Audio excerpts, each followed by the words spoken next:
어머님은 저희한테 짐이에요. 솔직히 아버님 병원비로 매달 돈 나가는 거 아깝다고요.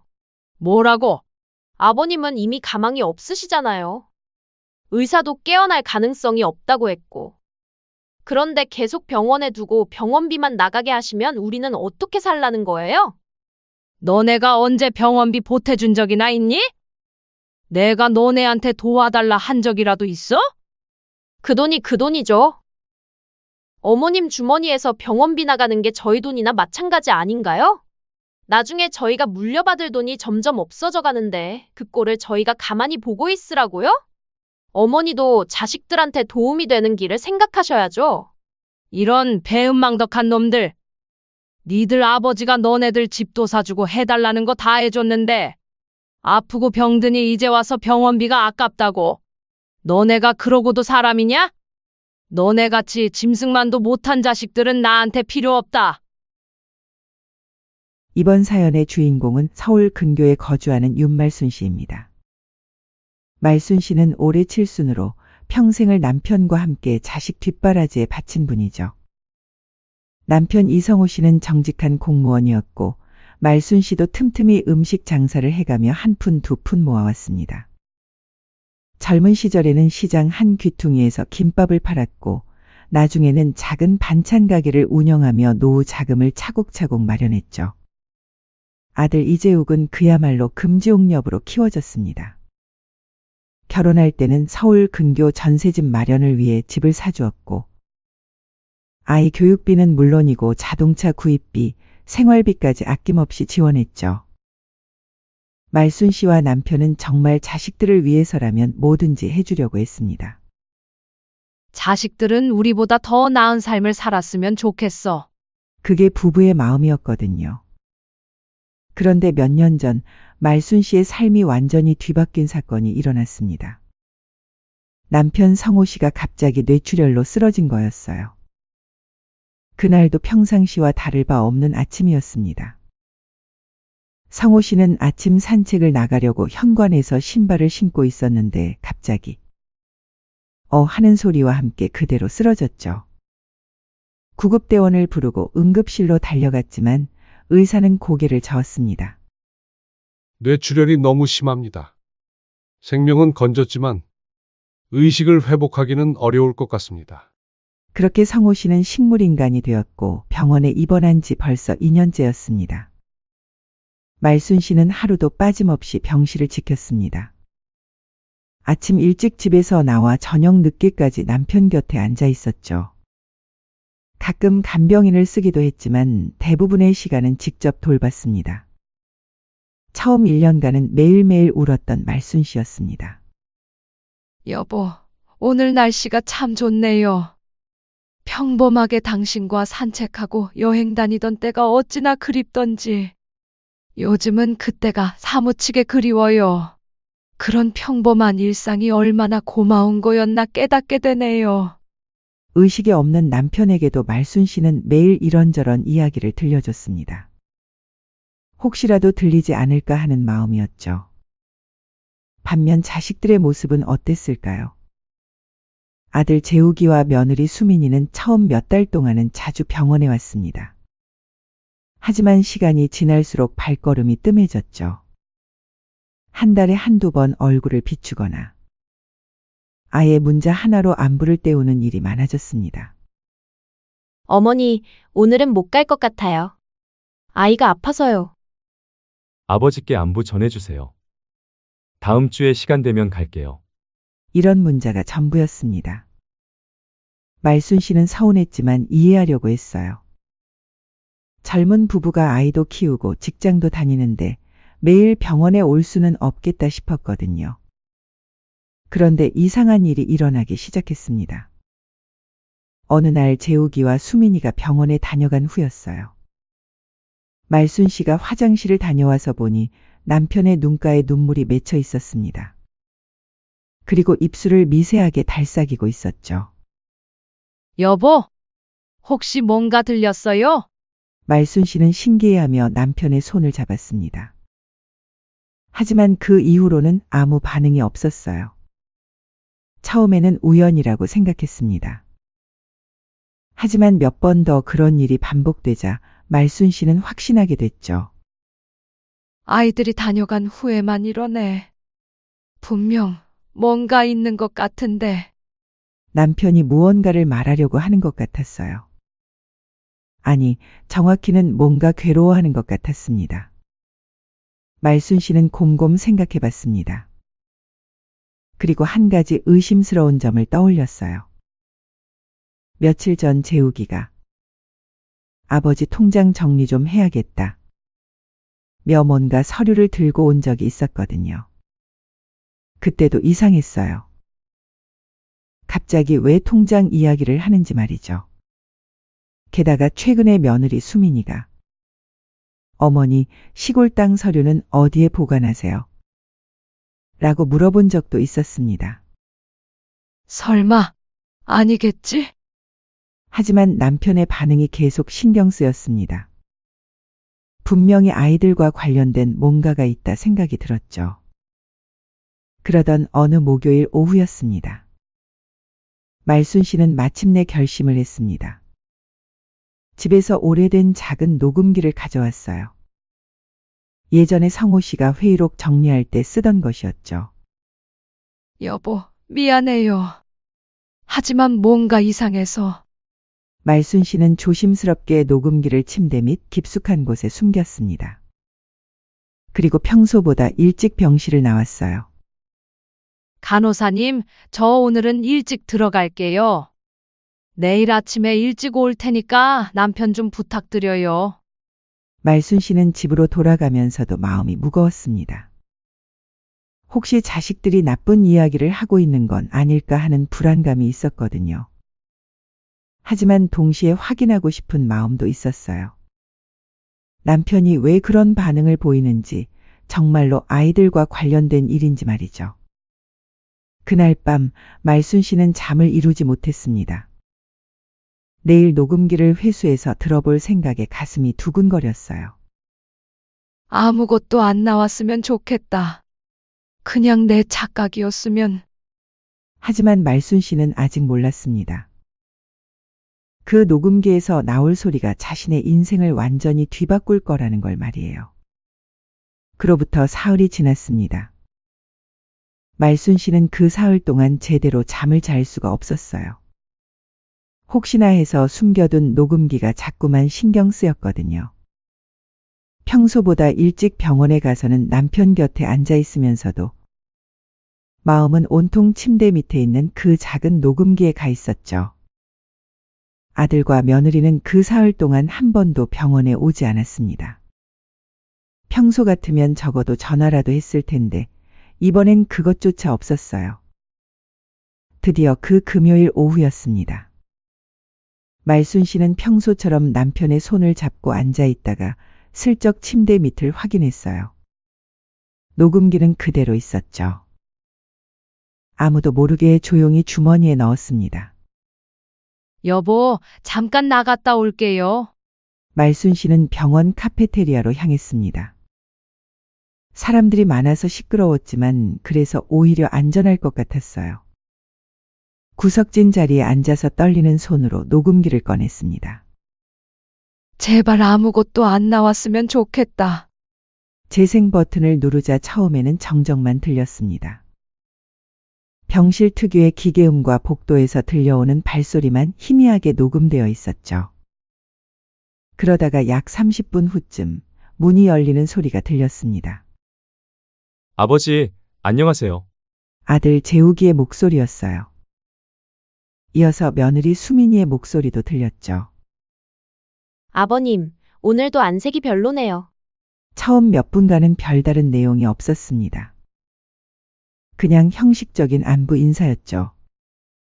말순 씨는 안도하기 시작했어요. 다행이다. 내가 괜한 의심을 했나 보네. 그런데 갑자기 아들의 목소리 톤이 바뀌었습니다. 엄마는 언제 오시나? 글쎄, 보통 6시쯤 오시니까 1시간은 있겠지. 그러더니 며느리가 낮은 목소리로 말했어요. 여보, 이제 진짜 결정해야 할 것 같아. 병원비 말이야. 한 달에 얼마나 나가는지 알아? 200만 원이 넘어.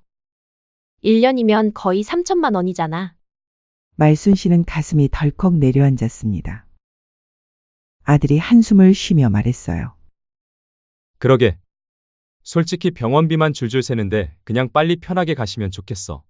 말순 씨의 손에서 녹음기가 떨어질 뻔했습니다. 자신의 귀를 의심했어요. 며느리가 그 말에 맞장구를 쳤습니다. 그러니까. 나중에 병원비로 다 쓰고 나면 우리 뭐 남아? 그냥 땅부터 먼저 넘기라니까. 엄마가 워낙 고집이 세서. 아니, 그러니까 어머니 모르게 해야지. 위임장은 이미 만들어놨잖아. 말순 씨는 온몸이 얼어붙는 것 같았습니다. 아들이 계속 말했어요. 통장에서 8천만 원은 이미 빼놨고. 문제는 땅이야. 그걸 어떻게 처리하지? 내가 알아봤는데 증여계약서 만들면 돼. 어차피 아버님이 의식이 없으시니까 아무도 모를 거야. 며느리의 목소리에는 서늘한 계산이 담겨 있었습니다. 그런데 어머니가 나중에 알면 어쩌지? 그때 가서 모른다고 하면 되지. 아버님이 살아계실 때 미리 처리해달라고 부탁하셨다고 하면 돼. 그래도 여보, 지금 주저할 때가 아니야. 어머니는 아직 건강하시니까 몇 년은 더 사실 거잖아. 그동안 병원비로 다 날리면 우리 남겨줄 돈은 어떻게 할 거야? 말순 씨는 더 이상 들을 수가 없었습니다. 녹음을 멈추고 화장실로 달려가 토했어요. 자식들의 입에서 그런 말이 나온다는 게 믿어지지 않았거든요. 잠시 정신을 가다듬고 다시 녹음을 들어봤습니다. 아버님 상태는 어때? 이제는 남편을 걱정하는 것 같았지만 뒤에 이어진 말을 듣고 말순 씨는 더욱 충격을 받았습니다. 의사 말로는 계속 이 상태일 거래. 깨어날 가능성은 거의 없다고. 그럼 됐네. 어차피 의식도 없으신데 뭘 아시겠어. 어디 안락사가 합법인데 가서 안락사라도 해야 되는 거 아니야? 며느리가 웃으며 말했어요. 그나저나 어머니가 매일 여기 와서 뭐 하는지 모르겠어. 들리지도 않는데 계속 말을 걸고. 어머니 나름대로는 정성이겠지. 근데 솔직히 의미 없잖아. 아버님도 이제 그만 포기하고 싶으실걸? 이렇게 기계에 의존해서 사는 게 무슨 의미가 있어? 말순 씨는 녹음기를 꽉 쥔 채 눈물을 흘렸습니다. 그동안 하루도 빠짐없이 남편을 돌본 자신을 비웃는 소리가 들렸거든요. 그런데 더 충격적인 건 뒤에 나온 이야기였습니다. 그런데 진짜로 땅을 우리 명의로 바꿔도 될까? 물론이지. 나중에 문제되면 아버님이 평소에 아들과 며느리를 예뻐하셔서 미리 증여했다고 하면 돼. 증여문서도 우리가 꾸며서 하면 어머니도 이해하실 거야. 맞아. 엄마는 나중에 설득하면 돼. 아버지가 쓰러지기 전에 줄 거 미리 받았다 하면 믿을 거야. 어차피 혼자서는 그 땅 관리도 못 하실 거고. 아들은 마치 모든 걸 계획한 것처럼 말했어요. 8천만 원 빼낸 것도 아직 모르시잖아. 응. 통장 보관을 내가 하고 있으니까 당분간은 모를 거야. 나중에 들켜도 병원비 내려고 그랬다고 하면 돼. 말순 씨는 그제서야 며칠 전 아들이 통장 정리를 해야겠다. 몇 통장을 가져간 이유를 알았습니다. 정리가 아니라 숨기려는 거였던 거죠. 녹음은 계속됐습니다. 그런데 어머니가 너무 오래 사시면 어쩌지? 며느리가 불안해하며 말했어요. 뭔 소리야? 우리 엄마 아직 70이야. 얼마나 더 살겠어. 그래도 요즘 노인들 쓸데없이 오래 살잖아. 그럼 그때 가서 생각하자. 요양원에 넣어도 되고. 일단 지금은 아버지 문제부터 해결하고. 아들의 목소리에는 냉정함이 가득했습니다. 병원에서도 계속 연명 치료할 거냐고 물어보던데. 응, 그거 다음에 어머니한테 슬슬 이야기해봐야겠어. 아버지도 이렇게 고생하시는 게 안 좋다고. 어머니가 동의할까? 동의 안 하면 우리가 결정하면 되지. 어차피 의료진과는 내가 주로 이야기하니까. 말순 씨는 분노가 치밀어 올랐습니다. 남편의 생사를 결정하는 문제까지 자기들 마음대로 하려고 했다니요. 녹음의 마지막 부분에서는 더욱 충격적인 이야기가 나왔습니다. 그런데 정말 다행인 게 뭔지 알아? 뭔데? 아버지가 평소에 유언장 같은 거 안 써놨잖아. 만약 써놨으면 복잡했을 텐데. 맞아. 그리고 어머니는 법적인 거 잘 모르시니까. 그러니까? 우리가 알아서 처리하면 되는 거야. 며느리가 마지막에 한 말이 말순 씨에게는 가장 큰 충격이었습니다. 사실 어머니한테는 미안하지만 우리도 살아야잖아. 아이 교육비도 들고 집값도 올라서 갈아타려면 돈이 더 필요하고. 그리고 어머니도 자식 생각해서 이쯤 하면 욕심 그만 부리고 아버님 보내드려야지. 쓸데없이 희망도 없는 데다 병원비만 나가고 우리가 받을 돈은 점점 없어지잖아. 맞아. 부모 재산은 결국 자식 거니까 미리 받는 거라고 생각하자. 아들도 그렇게 맞장구를 쳤습니다. 그 후로는 발소리가 멀어지고 문 닫히는 소리가 들렸어요.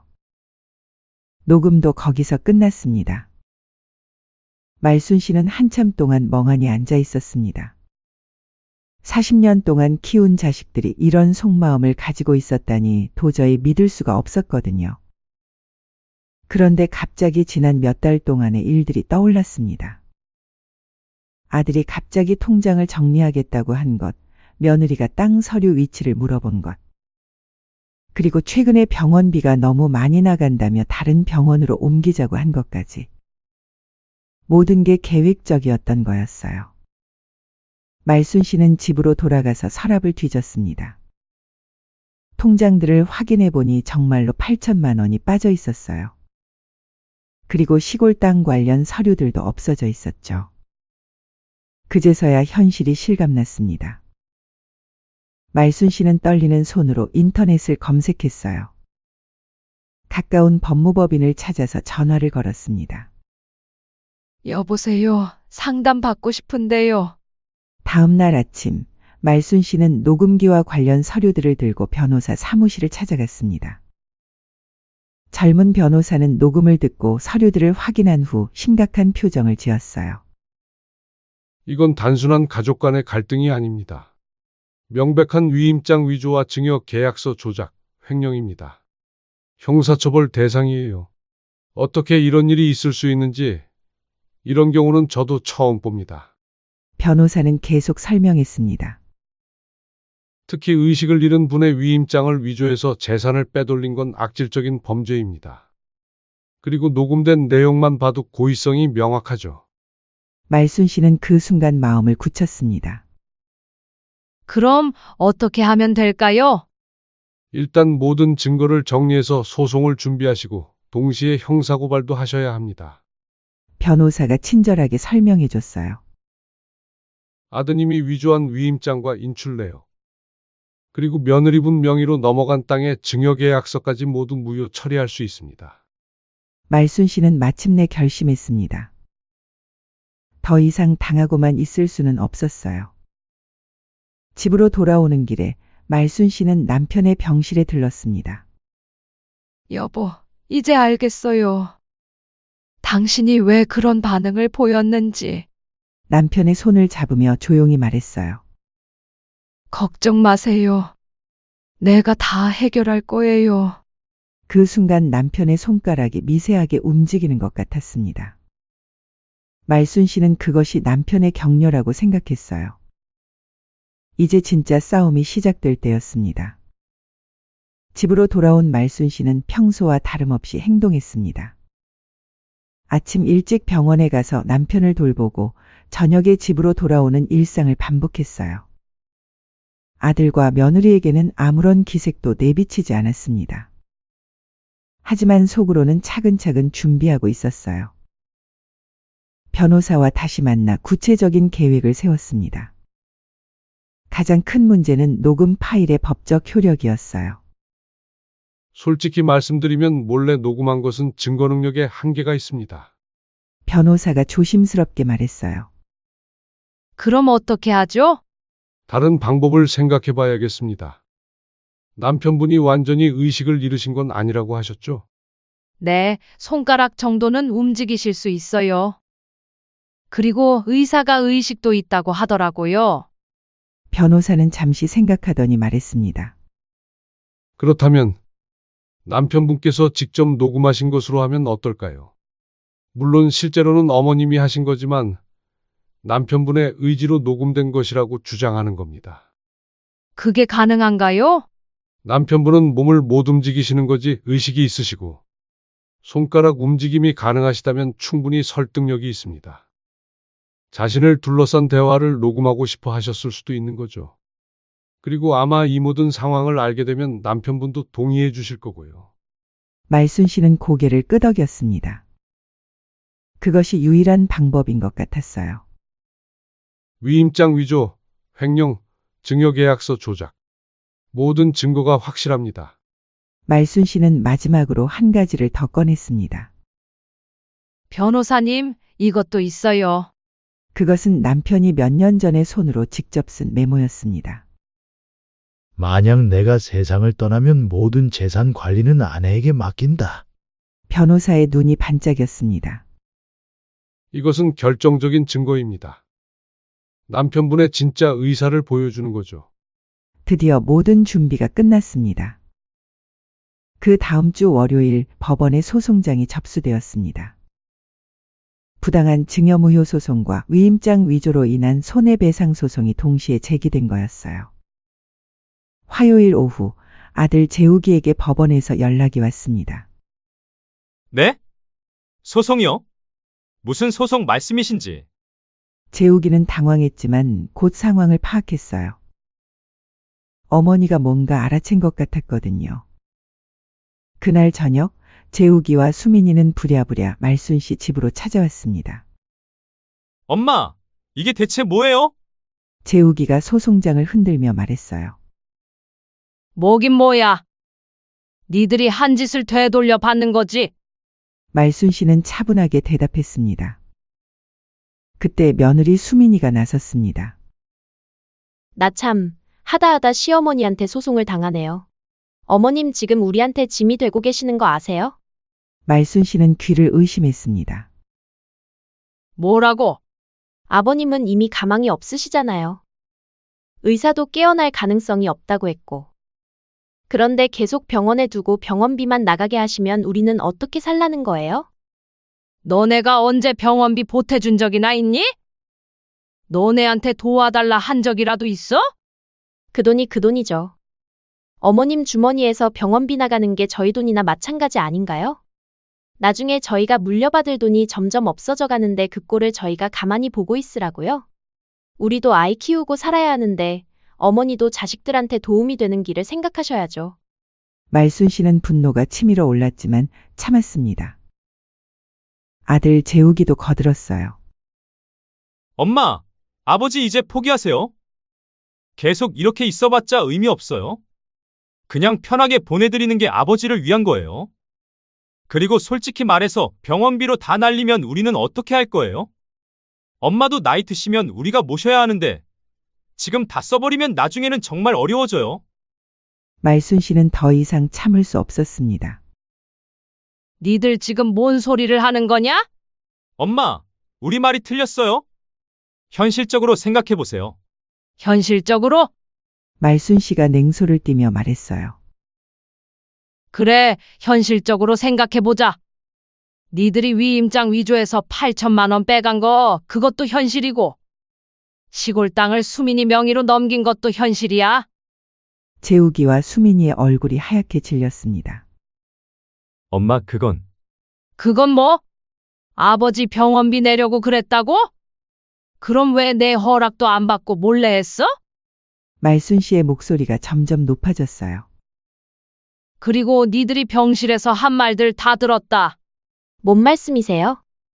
수민이가 당황하며 물었어요. 아버지가 빨리 죽었으면 좋겠다고, 병원비 아깝다고. 어차피 들리지도 않는데 내가 왜 매일 와서 말을 거냐고. 그런 말들 말이야. 재욱이와 수민이는 서로를 바라봤습니다. 어떻게 알았는지 이해할 수 없었어요. 엄마, 그건 오해예요. 우리가 그런 뜻으로 한 말이 아니라. 오해? 말순 씨가 비웃었어요. 녹음까지 다 되어 있는데 무슨 오해야? 녹음이요? 그래, 너희 아버지가 직접 녹음한 거야. 의식이 있으셔서 니들 하는 말을 다 들으시고 녹음기를 작동시키신 거지. 이것은 변호사와 짠 거짓말이었지만 말순 씨는 당당하게 말했어요. 그럴 리가 없어요. 아버지는 의식이 없으시잖아요. 며느리 수민이가 반박했어요. 의식이 없다고? 그럼 니들이 올 때마다 왜 눈물을 흘리시고 입술을 떨리셨을까? 의사 선생님이 그러시더라. 의식은 있지만 몸은 못 움직이는 상태라고. 말순 씨가 차갑게 말했어요. 아버지는 다 들으셨어. 니들이 자기를 어떻게 생각하는지, 내가 얼마나 바보 취급당하고 있는지 말이야. 재욱이가 무릎을 꿇었습니다. 엄마, 잘못했어요. 우리가 정말 잘못했어요. 그러니까 소송은 취하해 주세요. 이제 와서 잘못했다고? 말순 씨가 아들을 내려다봤어요. 네가 태어나서 지금까지 내가 너한테 얼마나 많은 걸 해줬는지 생각해봐라. 집도 사주고, 차도 사주고, 생활비도 대주고. 그런데 고작 이런 식으로 보답하는 거야? 엄마, 그리고 수민아, 말순 씨가 며느리를 바라봤어요. 내가 니한테 짐이라고? 자식한테 도움이 되는 길을 생각하라고? 수민이는 아무 말도 할 수 없었습니다. 좋아. 그럼 이제부터는 정말로 남이야. 니들한테 도움이 안 되게 살겠어. 말순 씨가 단호하게 말했어요. 엄마, 제발. 나가. 다시는 내 앞에 나타나지 마. 재욱이와 수민이는 할 수 없이 집을 나갔습니다. 그 다음 날 말순 씨는 변호사와 함께 추가 증거들을 정리했어요. 남편의 자필 메모, 통장 거래 내역, 위조된 위임장과 증여계약서까지 모든 것이 준비되었습니다. 이제 재판만 남았네요. 변호사가 말했어요. 승소 가능성은 어떤가요? 거의 100%입니다. 증거가 너무 명확해요. 말순 씨는 마침내 안도의 한숨을 쉬었습니다. 이제 정말로 끝이 보이기 시작했어요. 그날 밤 말순 씨는 남편의 병실을 찾았습니다. 여보, 이제 거의 다 끝났어요. 니들 자식들이 한 짓 다 되돌려 받을 거예요. 남편의 손을 잡으며 조용히 말했어요. 걱정 마세요. 내가 다 해결할 테니까. 그 순간 남편의 손가락이 미세하게 움직였습니다. 말순 씨는 그것이 남편의 격려라고 생각했어요. 이제 진짜 마지막 싸움만 남았습니다. 재판은 예상보다 빨리 끝났습니다. 증거가 너무 명확했거든요. 위조된 위임장, 남편이 직접 녹음한 음성 파일, 그리고 남편의 자필 메모까지. 재욱이와 수민이는 변명할 여지가 없었어요. 판사는 단호하게 판결했습니다. 피고 오수민 명의로 넘어간 토지의 증여계약은 무효. 피고 이재욱이 인출한 8천만 원은 전액 반환. 위자료 1천만 원 추가 지급. 그리고 이 사건을 검찰에 송치하여 형사처벌을 받도록 한다. 재욱이는 법정에서 무릎을 꿇고 애원했지만 말순 씨는 돌아보지도 않았습니다. 이제 끝났다. 너희는 이제 내 자식이 아니야. 재판이 끝난 후 아들 부부의 진짜 지옥이 시작되었습니다. 먼저 수민이가 다니던 회사에서 연락이 왔어요. 오수민 씨, 사기와 문서 위조로 기소되셨다고 들었는데 회사 이미지에 문제가 될 것 같아서요. 부장님, 제발 한 번만 봐주세요. 집행유예라도. 죄송합니다. 이미 결정된 사항입니다. 수민이는 그 자리에서 해고당했습니다. 12년간 다닌 회사였는데 하루아침에 쫓겨난 거였어요. 재욱이도 마찬가지였습니다. 공무원이었던 그는 전과자가 되면서 당연히 파면되었죠. 두 사람 모두 직장을 잃으면서 가게는 즉시 파탄났습니다. 집대출금 3억 원의 이자만 월 150만 원이었는데 수입이 완전히 끊어진 상황이었습니다. 아이는 하루아침에 모든 학원을 그만둬야 했습니다. 영어학원, 수학학원, 피아노까지. 월 80만 원이 나가던 교육비를 모두 포기해야 했어요. 더 큰 문제는 사회적 시선이었습니다. 아파트 단지에서 만나는 이웃들의 수군거림이 들렸어요. 저 집 아들이 부모 돈 훔쳐서 재판받았다며. 식물인간인 아버지 앞에서 빨리 죽었으면 좋겠다고 했다던데. 정말 폐륜하네. 어떻게 그런 말을 할 수가 있어? 결국 3개월 만에 집이 경매에 넘어갈 위기에 처했습니다. 대출 연체가 3개월째입니다. 이번 달까지 안 내시면 경매 절차에 들어갑니다. 은행에서 최종 통보가 왔어요. 재욱이는 용기를 내어 말순 씨에게 전화를 걸어봤습니다. 엄마, 저예요. 누구세요? 잘못 거신 것 같은데요. 저는 자식이 없습니다. 말순 씨는 차갑게 전화를 끊었어요. 경제적 어려움과 사회적 고립은 부부 관계까지 파탄냈습니다. 다 당신 때문이야? 당신이 그런 짓을 하자고 했잖아. 나 때문이라고. 너도 찬성했잖아? 결국 이혼 절차에 들어갔습니다. 하지만 재산 분할할 것도 없었어요. 빚만 남아 있었거든요. 한편 말순 씨는 남편의 병실을 정리하며 마지막 인사를 전했습니다. 여보, 나 이제 다 정리했어요. 당신 이름으로 남겨놓은 그 땅 다시 찾아왔어요. 남편의 손을 잡으며 조용히 말했어요. 이제 편히 쉬세요. 더 이상 걱정하지 마세요. 말순 씨는 병원비를 자신의 명의 계좌로 되찾고 남편을 더 좋은 병원으로 옮겼습니다. 이제 돈 걱정 없이 최고의 치료를 받을 수 있게 된 거였어요. 그리고 조용히 서울을 떠나 남편과 함께 다니던 시골의 작은 집으로 이주했습니다. 병원과 가까운 곳에 집을 구해서 매일 남편을 돌볼 수 있게 했어요. 1년 후 재욱이와 수민이는 완전히 몰락했습니다. 집은 경매로 넘어갔고 이혼도 성립되었어요. 재욱이는 일용직으로 겨우 생계를 유지하고 있었고 수민이는 편의점 아르바이트를 하며 근근히 살아가고 있었습니다. 엄마. 정말 죄송해요. 제발 한 번만. 아들 재욱이는 시골까지 찾아가 말순 씨 집 앞에서 무릎을 꿇었지만 말순 씨는 문도 열어주지 않았어요. 여기가 어디라고 찾아오는 거니? 당장 돌아가거라. 말순 씨의 복수는 완벽했습니다. 자식들은 사회적으로 매장되었고 경제적으로 파탄났으며 가정도 해체되었어요. 그들이 탐냈던 재산은 모두 되찾았고 오히려 위자료까지 받았죠. 무엇보다 말순 씨는 더 이상 배신한 자식들에게 의존하지 않고 남편과 함께 당당한 삶을 살아가고 있었습니다. 저녁이면 남편의 병실에서 손을 잡고 말했어요. 여보, 우리가 이겼어요. 완전히 이겼어요. 이제 아무도 우리를 괴롭히지 못해요. 남편의 손가락이 미세하게 움직이는 것 같았습니다. 말순 씨는 그것이 남편의 동의라고 생각했어요. 그렇게 말순 씨의 복수는 완전한 승리로 끝났고 배신한 자식들은 영원히 회복할 수 없는 나락으로 떨어졌습니다.